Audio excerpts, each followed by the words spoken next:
தண்ணிக்குள் neutron photonic light, neutron photonic pulse, quantum கண்ணம அறிவியல் விளக்கு.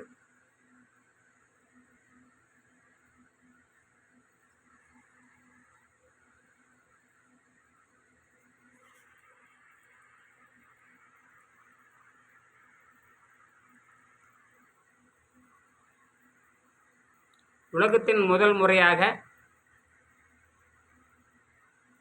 மின்சாரம் தயாரிக்கிற விண்கலம், அது தண்ணிக்குள்ள. இதுக்கான விளக்கம் யாராவது சொல்ல முடியுமா?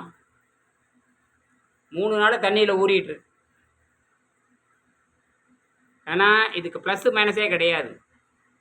இது பூச்சியத்தில் பண்ணிச்சு. ப்ளஸ்ஸு மைனஸாக இருந்து தனித்தனியாக இருந்ததை பூச்சியம் பண்ணியாச்சு. அந்த டெக்னிக்கல் தெரிஞ்சுதான் இதை பண்ணுறேன் நான். உலகத்தில் யாரும் செய்யாத முயற்சி. இது என்ன மெட்டீரியல் என்னன்னு யாருக்கும் தெரியாது. இது டைமண்ட் பவுடர். இது கிராஃபைட் டைமண்ட், கார்பன் டைமண்ட். இது கார்பன் டைமண்ட் வச்சு பண்ணியிருக்கேன்.